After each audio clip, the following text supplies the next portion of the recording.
For the last few days, I have already been feeling better, but I have a lot of gut issues. And my question is, after going back home, is there a certain kind of meditation specific to, stomach issues and digestive related stuff?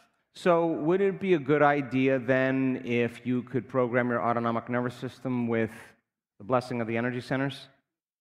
You put a smiley face on a stomach, and you tune into that frequency, a very specific frequency that is going to carry very specific information. So you can use symbols then to program to a very more specific frequency. So there's 8 of them. You learn, like today, how to connect to and align and allow that energy to move. When you do the breath, when you inhale, you squeeze right in here, and you pull that energy up right out of that 3rd center and 2nd center. You keep delivering it to the brain. You're going to shake it loose. It's going to move. You learn the formula of brain and heart coherence. You keep opening that heart of yours. You get all these wonderful derivatives, these chemicals that are released that begin to restore and repair the body.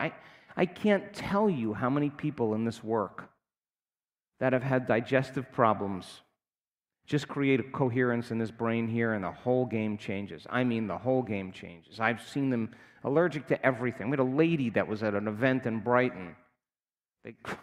I was getting ready, and one of my team members, my team leaders, who's a physician, texted me and said, "I got to talk to you." I'm pulling right into Brighton in the back of a car, and she says, "We have this lady, she's allergic to everything. She goes into anaphylactic shock at least twice a day. Twice a day. And she's got the epi and the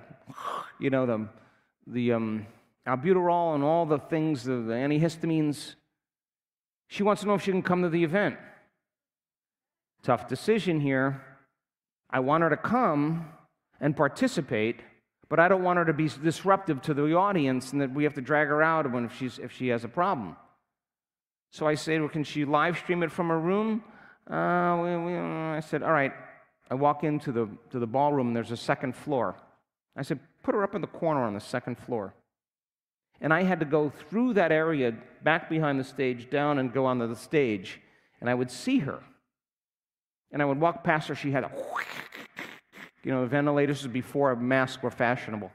Anyway, she was wearing her mask, and she had like filters on it. And her face, covered and everything. And I would just walk past her. I'd stop and I'd say, "You ready to be greater than your environment?" And I walk past, grab her by the shirt again, and say, "Hey, you open that heart of yours, game's going to change." Just kept saying things for the first 2 days. By the 3rd day, she's in the front row here, dancing with her mask off, freer than hell, loving her life. Now, I like to do the meditations that I have to work the hardest at. Why? Because if I can do those, then the other ones seem relatively easy compared to them. People only do the things they like to do. They stop doing the breath.